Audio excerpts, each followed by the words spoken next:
High court సాక్షిగా సర్కార్ అబద్ధాలు. సో ఇప్పుడే బ్రేకింగ్ న్యూస్ ఏ ఏ సో ఇప్పుడే బ్రేకింగ్ న్యూస్ ఈ విధంగా అయితే ఇచ్చిందనమాట. హైకోర్టుకే ఇలా టోకర్ అయితే ఇచ్చినట్టయింది.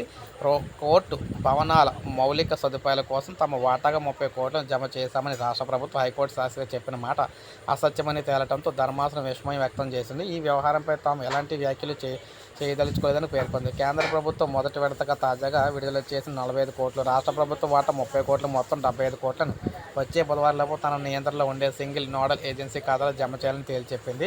విచారణ ఈ నెల 13కు వాయిదా వేసింది. హైకోర్టు ప్రధాన న్యాయమూర్తి justice Dhiraj Singh Thakur, justice R Ranganandan రావుతో కూడిన ధర్మాసనం ఈ మేరకు ఉత్తర్వులు అయితే ఇచ్చింది. కోర్టుకు చెప్పిన విధంగా సొమ్ము జమ చేయనందుకు క్షమాపణలు చెబుతున్నానని ఏజీ శ్రీరామ్ అయితే ధర్మాసనానికి వివరించారు.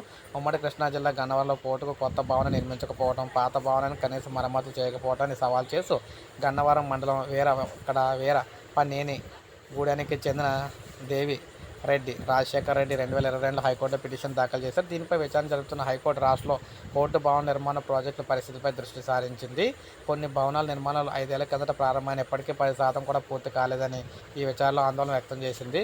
అయితే మొత్తంగా చూసుకుంటే రాష్ట్ర ప్రభుత్వం 30 కోట్లు తమ వాటాను అయితే జమ చేసేసామని చెప్పింది. అయితే దానికి సంబంధించిన డబ్బులు అయితే జమ చేయలేదన్నమాట. ఒక్కసారిగా అక్కడ కోర్టు ధర్మాసనం కూడా దీనికి సంబంధించి షాక్ అయితే తగిలిందనమాట. సో ఇంక మేము వ్యాఖ్యానించలేం, వెంటనే ఆ డబ్బులు అయితే కోర్టుకు సంబంధించిన ఖాతాలు అయితే వేయండి అని చెప్పేసి చెప్పారన్నమాట. సో ఇది మన బ్రేకింగ్ న్యూస్. ఒక లైక్ చేయండి, సబ్స్క్రైబ్ చేసుకోండి, మన ఛానల్ సబ్స్క్రైబ్ చేసుకోండి.